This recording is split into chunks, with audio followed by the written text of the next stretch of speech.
can't buy happiness, but it can buy me a boat. It can buy me a truck. You are watching America Trends, where we cover all the hot topics of the day. I'm Barry Nussbaum, filling in tonight for Dr. Gina. Remember our poll question today: will the GOP leadership unite behind Trump? Vote on that poll at youtooamerica.com or on the Youtoo America app. Download it if you don't have it already. In studio with us tonight is Ed Hiner. Ed is a retired Navy SEAL Lieutenant Commander. Iron Ed, welcome to the show. Thank you. Thank you for having And me. again, thank you for your great service. Thank you.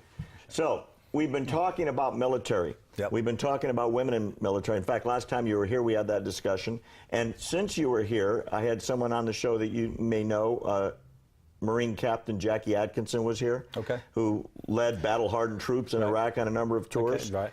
She's an example of a woman that led jarheads on the field of battle a number of times. Right.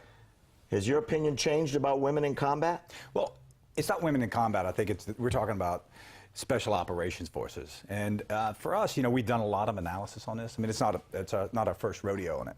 And it just, we have to look at the social experiment as, is it to support the mission, or is it to support equality? And really, the military is about supporting the mission. And we have seen throughout all the studies, it's probably not a good idea. If it was a business plan, we wouldn't do it.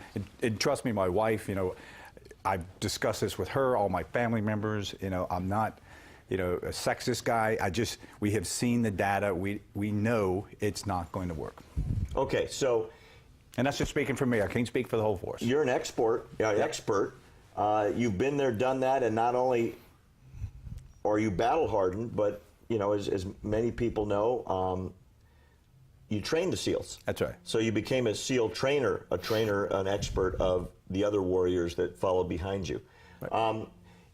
If a woman physically can do the same job, I remember we talked about this last time, carrying the packs, carrying the guns, keeping up, so nobody has less of a job, and the other guys don't have to make up for the fact that, well, they have an 80-pound pack, someone else has a 30-pound pack, so they can keep up the pace. Is that cool? Well, it's more to it than that, and it's going to be really hard to find out. We look at our standards in the program, and that's a catchphrase. We're going to keep the same standards, but standards only can equate for about 30% of the actual training. It's the in-between the standards that's what's going to get us, that we have not ever documented, and I don't think we can document. I mean, there's things at SEAL training, you run 6 miles a day just to eat. That's not a standard. That's nothing on paper. It's just a fact of life you have to run. That's to earn lunch? Just to earn lunch, breakfast, dinner. And what we're going to do, what you're going to see is once this gets implemented in April, when the first female shows up, is we're going to actually start busing them. So a lot of the mixture of the soup that we used to do, the training stuff, that, you know, the thousands of push-ups, if it's not written on a standard piece of paper that says this is a standard, it will not be done, which changes training. So if they don't change training, okay, let's have at it. But, you know, men are built with a combat chassis, as I call it. It's that physical ability, just more so than females. And we're also more violent. We know that. And, you know, what most people don't know is we've had women in the SEAL teams for a very long time, and they do a different job. You know, they're not exactly SEALs, but they do everything around what we're doing that we can't do, some of the things. So I just don't think we're going to have, you know, the bang for the buck. Well, let's change the subject for a minute. A SEAL fell in battle recently. Should we have more SEALs there? Should we have more special forces supporting what's going on in the fight against ISIS? Or should we just have bits and pieces here and there? What's your thought? Well, it depends on what the goal is, and I haven't heard what the clear mission is going to be. Do we go in to win, or do we not? Are we just stalemating right now and letting, you know, because ISIS, as it is right now, is very arrogant, right? They're happy. Look at what they're doing. They're holding ground. You know, no one's doing anything with them. Capturing sailors and humiliating them. They're doing that. And we're not making a stance right now. I think if we don't need to send a lot more people, a lot of special forces guys. If we're going to send people, let's send a bigger force, and let's get after it. Our guys can't change the war. They can help, you know, facilitate and to, you know, be a force multiplier. But we cannot get over there and win it unless we bring forces with it. Okay, talk politics with me for a second. Last week I had on the show Dr. Waleed Farahs, who's helping on foreign policy for Donald Trump. Okay. And he talks about building a coalition of the Sunni Arab states to lead the battle against ISIS, and that American support and leadership will be part of it. But they've been sitting on the sidelines. That's I right. mean, literally completely on the sidelines. And they have the most to lose. From a military strategic perspective, as you understand the two candidates, because it's Trump and it's going to be Clinton, Right.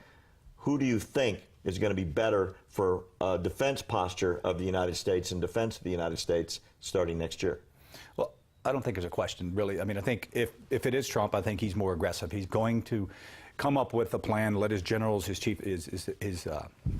major leaders, admirals, generals, come up with a plan, and he's going to put a policy in place. I think one thing about Trump is people hear he doesn't hold back what he believes. He Right. says it. He doesn't wishy-washy around. You know, he's not going to make up unclear policies. He's going to say we're going to go in to win or we're not going to win. He's been saying that, and I think American troops would be better served if we're going to go, let's go and let's win. Okay. On a related note, in terms of what I consider to be a despicable lack of support for troops when they come back, going forward, who's better for the VA support, for the reintegration of veterans coming home back into society, and who gets more an understanding of how we have to value men and women who have been overseas protecting us? Well, I really don't know the answer to that question, but I would have to assume Donald Trump is very much for the veterans. He's been very outspoken to it, and somehow veterans resonate with him. Everyone I know, you know, in the SEAL teams, or 90% of them, are, you know, backing him, supporting him because of that reason. And you know, I think Hillary Clinton is also, she has been proven, you know, when Stanley McChrystal was running Afghanistan, she was like, hey, give Stan whatever he wants. So she does back the military. She just doesn't resonate with the military. Got it. So, any reason why that you know of? I think she has contempt for the military, and in a lot of ways. In a lot of, you know, in our business, the Secret Service, FBI, Special Operations, you hear the rumors. You know, you don't keep anything from them. There's a loop of people, and we always run into each other, and we know what goes on behind the scenes, and that who feels honest about what they're saying. Got it. Okay. Quick question. Your book's out here. It's selling across the country. 30 seconds. What's in it? It is what I've learned under stressful conditions from people, and what I've learned about Hard Knocks. It just talks about, you know, the book's broken down in 3 parts: the brotherhood, the brand, the brotherhood, and the battle rhythm. And this is leading under extreme stressful conditions, and it's about character-based leadership. And I think we can look at our candidates and go through the book and go, okay, let's see what candidate fits the actual leadership mold. Got it. Ed, thanks for coming in, my buddy. Thanks for having me. Thanks again for your service. We so appreciate you. America Trends, more coming up, and a wrap-up on how we did in the polls.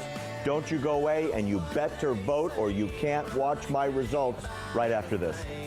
Well, maybe so.